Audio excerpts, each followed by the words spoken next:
SuccessWare gives you access to an incredible amount of information about your customers from anywhere in the system that you're touching that customer, from the call taking form, from the dispatch board, or just by performing a customer search. I'm going to do a search for a customer, pull up their record, and show you all the information that I have available to me at my fingertips. I'm going to open up Randy Williams. And right here from this form, you can see that I have access to the customer's service location and billing account information. I can see their current account balance. I can see the area of the city in which they live. We allow you to create zones for your customers. In this case, the customer lives in the downtown portion of my city. I can see from this lit up value that the customer has no open jobs but does have job history, that we've installed equipment for the customer, they have an active warranty, and they have a maintenance visit which is due in May of 2010. I also have some sort of active marketing information on this customer's account. I'm going to double click on the customer's balance, and this is going to open up for me the customer's billing account history. This is a list of every invoice, payment, or adjustment that we've ever made to this customer's account, and from here I can open that information to view it in more detail. Here I'm going to use my right-click option to open the customer's invoice, and I can see the work that we did, the date that it happened, as well as the balance on the invoice.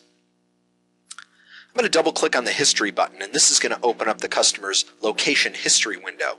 This is a window which gives me access to pretty much everything I've ever done with this customer all in one place.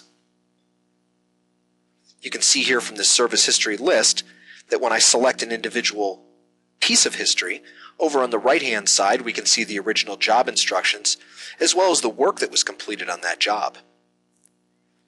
I can go a little further than that and even look to see which technician was assigned to the work and when it happened.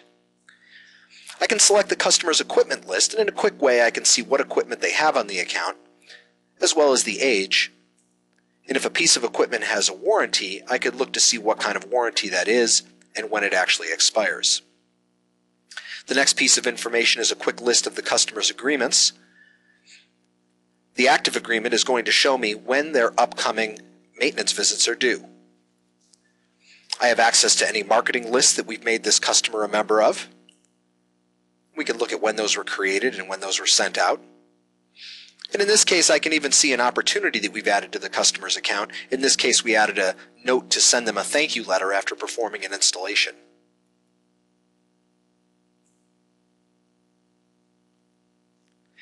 The installation light tells me that we've installed equipment for the customer and allows me through a double click to open up the customer's equipment list. The equipment is shown to me in a grid format at first, which shows me each piece of equipment along with its size, model number, and such, but I can view this as detail and view more complete information such as when it was installed, who was the installer, and even when it was last evaluated. We also have an ability to look at the warranty information associated as well. You can see here an example of a note that we'd want to know before a tech went out in the job. And again, down below, active warranties and when they expire. The agreement light is handy because it shows me the next time that the customer is due for a maintenance agreement visit. But again, at a quick double click, I can open up the customer's agreement, see which pieces of equipment are covered, what type of visits we're going to perform, and when they've been promised to the customer. I can even see what kind of equipment or parts I'd want to bring with me on that installation or that maintenance, excuse me. I can see the dollar amounts associated with the agreement and even the amount of revenue that we're going to recognize when we perform one of those maintenance visits. Lastly, we can open up the customer's marketing and recommendations. This shows me any opportunities that we've associated with this customer to go ahead and market to them in the future, and we can follow up on those. In this case, I have an opportunity that I added of sending them a thank you note. This would be able to be opened up, exported from the system, and I can send out form letters letting the customer know we appreciate the fact that they've done business with us. We have equipment or location notes, driving directions, and billing account notes that are available to us. Again, in this case, the customer would like us to ring the bell, and even driving directions that we can supply to our technician. And finally, We have the ability to look at what are called location documents. These are directly associated with the individual customer, and within this window, I can add scanned copies of their invoices and quotes, as well as take pictures of the different pieces of equipment that we have at the customer's location. Everything we need to know about the customer, all in one place.